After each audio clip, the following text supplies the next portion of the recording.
Det var en prøvelse at få en god erektion 2-3 dage efter. En dag havde Charlie været hjemme og hjælpe de gamle med at male en korridor. Charlie, din ølvom er jo næsten helt forsvundet, havde hans mor sagt.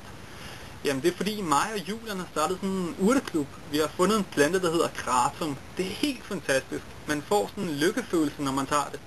Nå, ligesom hash, havde hans far sagt med et skævt smil. Charlie var begyndt at tage ind til Monkey Planet uden mig, men han kom ofte over til mig, når han havde tanket op.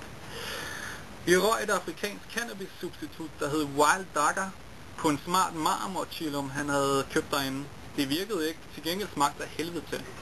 Vi krøllede pengesedler sammen og sniffede bane efter bane af canna, som heller ikke virkede, men også smagte af helvede til. Det eneste, udover kratom, som havde en effekt, var kava kava.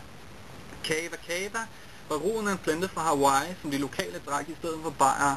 Der havde en beroligende og trættende effekt, som kunne være ret behagelig om aftenen. For at det skulle virke ordentligt, blev man nødt til at blande det op med noget lecithinindholdigt. Så vi plejede at tage ud til Debayo med 2 poser kava kava og noget sojamælk, som vi blandede det op i. Det var hyggelige og rolige stunder, der aldrig en gal eller gav tømmermænd. Dog smagte af helvede til. Vi havde lyst til at prøve nogle svampe, røde fluesvampe, men Monkey Planet var løbet tør eller turde ikke sælge dem mere, så i min fritid kiggede jeg mig omkring for at se, om jeg kunne plukke nogen. Ved Furesøparken fandtes der en snes røde svampe, som jeg tog med hjem og tørrede i ovnen.